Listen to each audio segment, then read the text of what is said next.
Today's hit music, Q92, and here we are getting ready for the USFL playoffs to come right here in our backyard, the Canton, Ohio, Tom Benson Hall of Fame Stadium. We have the doubleheader on the 25th, followed by the championship game on the 3rd.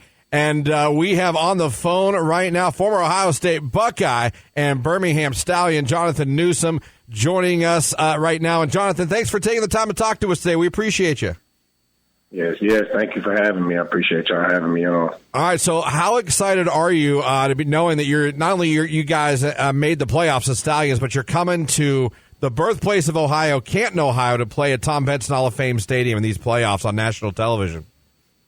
I just keep telling everybody it's a dream come true. Being able to, everything just come full circle in life, and it's just a beautiful thing to me, man. And I'm super excited to get home and play in front of my friends and family that haven't seen me play since college days, high school.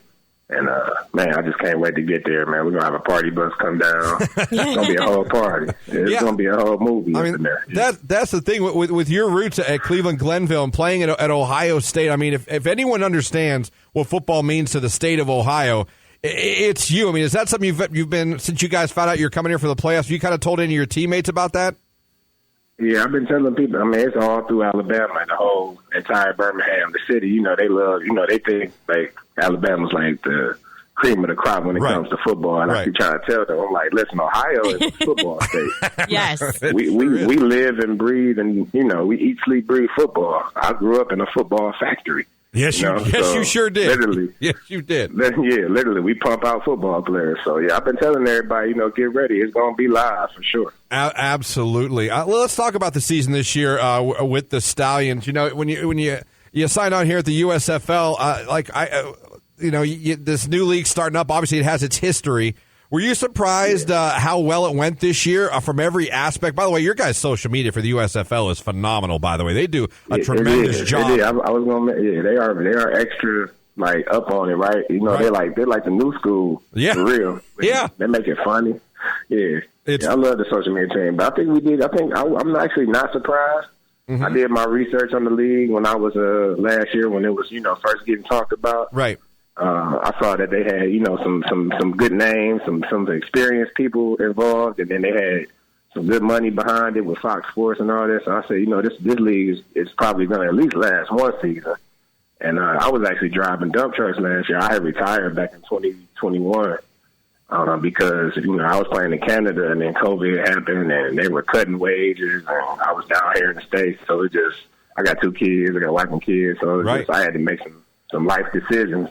I walked away from the game, but I always, since I was a kid, it's been my dream to play football. So the love wasn't going to go away.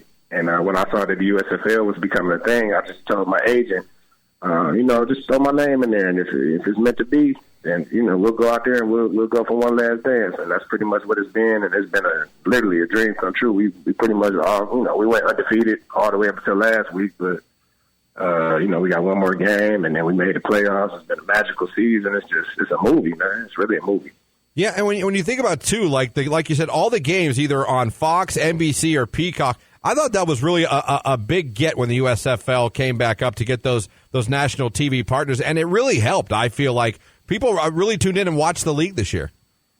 Yeah, they are, and it's a pleasant surprise just to see everybody watch spring ball with all these other sports going on, the NBA finals, and I think was baseball starting up again. I don't know. Yeah, I just know that going.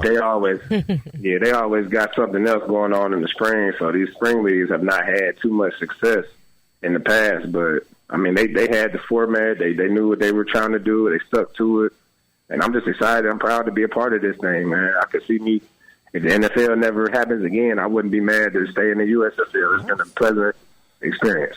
All right. Well, anytime we have a Buckeye on the show, we got to talk Ohio State before we let you go because it's Ohio State and this is Ohio. Right. I mean, your experience there playing back for the Buckeyes. What was it like playing for Tressel and Ohio State back when you played? Man, it was live, man. It was pretty much what it is, what it's always been. You know, Ohio State football is just the biggest thing in the state of Ohio. So I just always remember my story with Ohio State was I was actually attending Benedictine High School in my freshman year of high school. And then I transferred to Glenville. I had Glenville ties because I played Little League in Glenville, and I lived in the area. So I transferred to Glenville. When I first talked to Coach Ginn, he asked me, like, what my goals were and what was it that I was trying to do. And I always said, like, I want to play for Ohio State. And that was in the 9th grade. And then my very first scholarship offer coming out my junior year was from Ohio State. So then all the offers started rolling in. I didn't even take any other official visits. I just knew where I wanted to go. So I committed to Ohio State. Going into my senior year, when I got there, I just had it in my mind, like, I'm going to go out here and be an impact player as a freshman, and play as much as I can and try to get out of here in 3 years because I wanted to go to the NFL so bad. But it was a great experience, man. They treated us like, superstars the moment we stepped on campus. And for an 18-year-old kid, it might have been a lot to handle responsibly. And so I think that's pretty much why I ended up transferring after 2 years. I mean, I was having just a lot of fun. It was very, very much fun. I don't regret a thing, though, man. I mean, we won the Sugar Bowl. We won the Rose Bowl. I played with some great players, built some great connections, and I have a Buckeye tattoo, so I'm stamped for life. You understand what I'm saying? Yeah, I got you. I got you.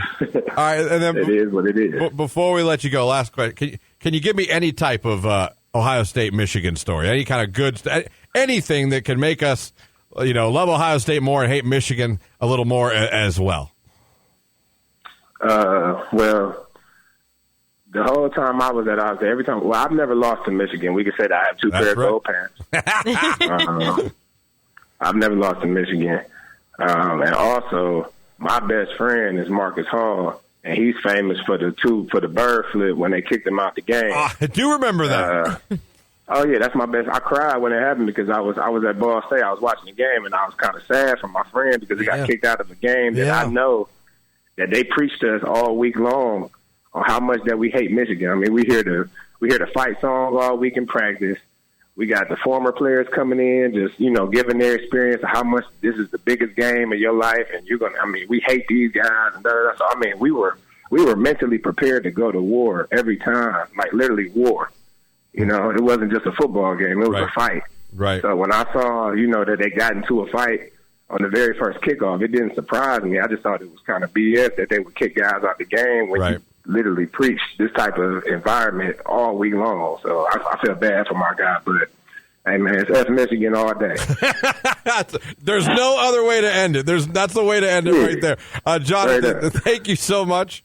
Yeah, and for anybody that's listening, Jonathan is not only a Cleveland native, but he is also going to be playing at Tom Benson Hall of Fame Stadium for the Birmingham Stallions in the USFL Playoffs next week, the 25th, on the 8 p.m. game. So make sure that you head to HallOfFameVillage.com and get your tickets so that you can see Jonathan in action.